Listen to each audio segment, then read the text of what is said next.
Hello, everybody. My name is Jay Collin, and today I'm going to be discussing I Too by Langston Hughes. This is honestly a very sad poem. It really makes me think of how lucky I am and how great I have it. I never had to deal with any of these issues that he's talking about in this poem, or any racism issues at all. It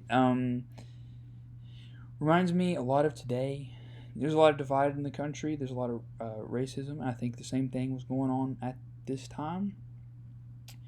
Uh, and I think Langston Hughes is speaking. He's speaking from a personal experience. He's alive during this time. He's seeing what's going on, how badly people are being treated, and how little representation they have.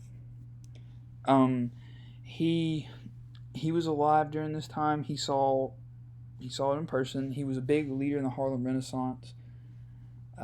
He saw World War One and how African Americans, made the ultimate sacrifice. Some of them lost limbs, their life, their families. Families were split up. In some cases, whole towns didn't come back. And Langston Hughes, I think, is speaking from a personal standpoint in this. Um, I see him as being a very prestigious speaker.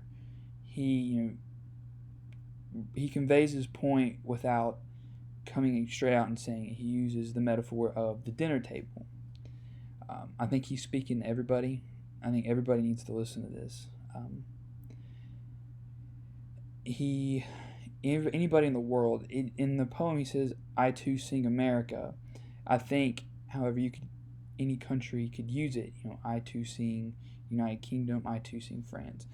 The United States was historically more racist than those countries that I speak of. The United Kingdom and France, we had a civil war over the matter.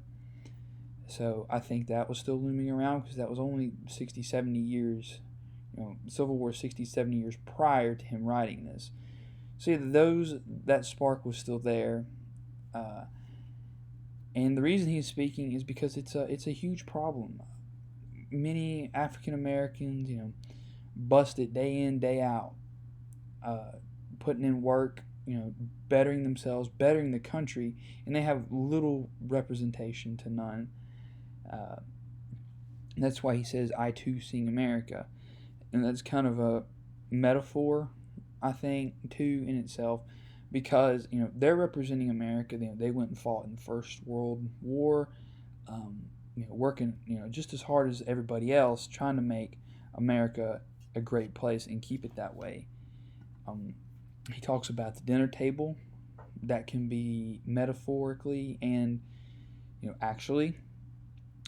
For example, there are a lot of African American maids, and when there would be people over, guests having dinner, they were expected to eat in the kitchen, which that's not right, because most of the time the African Americans would prepare the meal, set the table, clean the house. They would do all the setting up and hard work.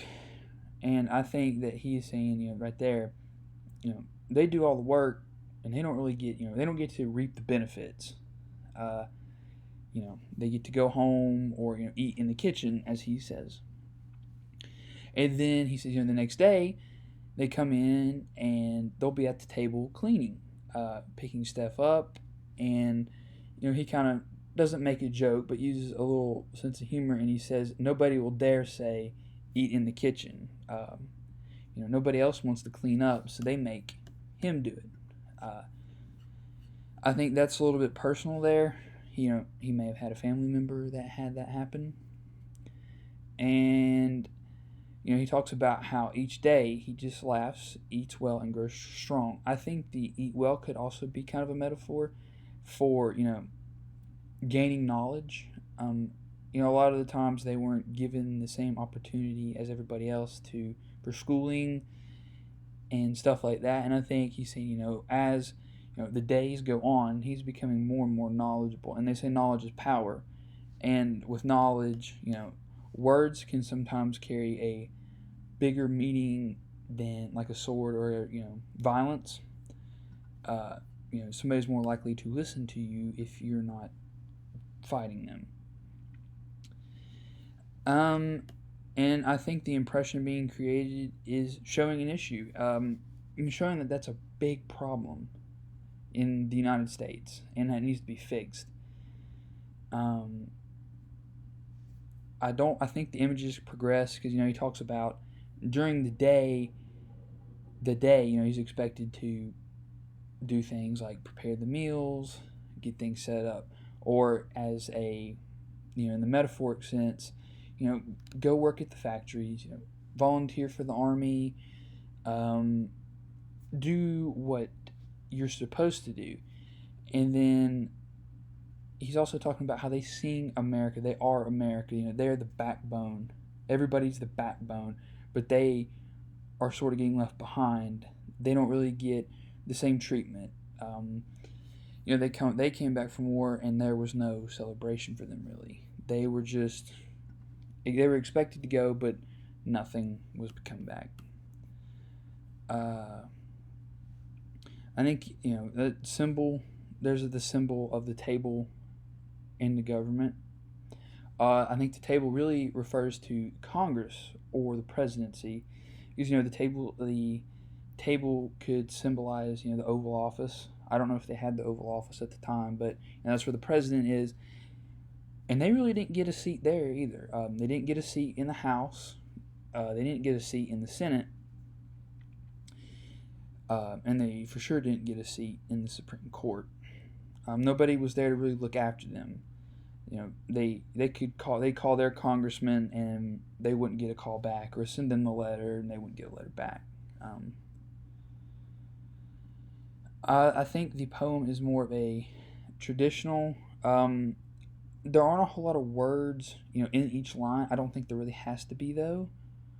Um, I think each line has its own idea or like theme behind it. Like when he says they send me to eat in the kitchen, I think he does that to show how important that is, to show the idea.